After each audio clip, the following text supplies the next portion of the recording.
I-try naman natin itong Magic Growing Santa. Hey Santa. At dahil Christmas na, hindi kumpleto ang Pasko pag wala si Santa. At itatry nga natin mag-grow nitong Santa na to. Ay super sweet naman ng twins. Anyway, ganito yung kanyang packaging. At ang nakasulat pala is Magic Growing Snowman. Kahit na si Santa itong nandito. Bago pa magtampo si Santa, tinanggal ko na muna siya dito. And tinanggal ko na din yung kanyang head dito sa karton. Diba? Super cute ni Santa. And inabot ko din muna kay Charlie para makuha ko pa yung iba dun sa karton. Hey Santa.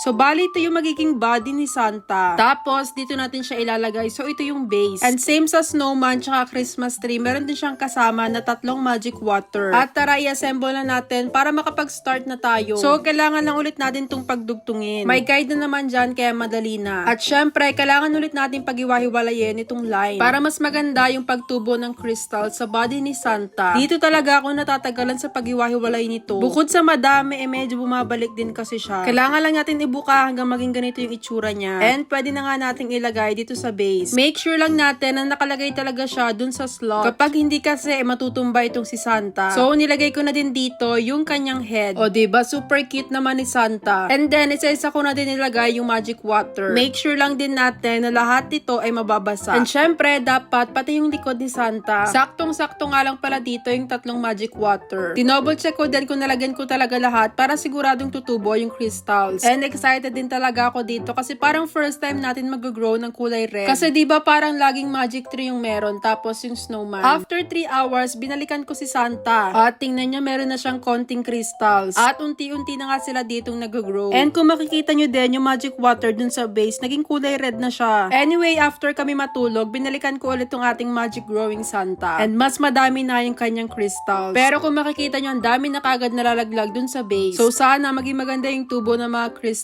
sa body ni Santa. Para naman maging maganda yung kanyang suot. Pagkagising ko nung morning, ito na yung update. So, mukhang mas dumami na talaga yung kanyang crystals, pero super dami nang nalalaglag. Though, meron pa ring magic water dun sa base. So, hindi ako sure kung mas dami pa to or mas uunti pa mamaya. Kasi either may tutubo pang crystals or malalaglag ka tong mga to. Medyo bumibigat din kasi siguro yung mga crystals kasi kumpul-kumpul sila. Kahit pinag-iwahiwalay ko kasi tong line, nagdikit-dikit ulit nung nabasa. Pero, tingnan nyo, iba-iba na yung kulay ni Santa. After 24 hours, ito na yung final result. And parang wala siya masyadong pinagbago dun sa kanina. Kaya bago pa maubos itong si Santa, pinakita ko na din sa twins. Tinawag ko na si Charlie and Chino para makita na nila itong magic growing Santa. At dyan tuwang-tuwa sila kasi binigyan sila ng daddy nila ng sweets. At parang na-deadman na nga itong si Santa. Hanggang sa maya-maya, ayun, natabig siya ng twins.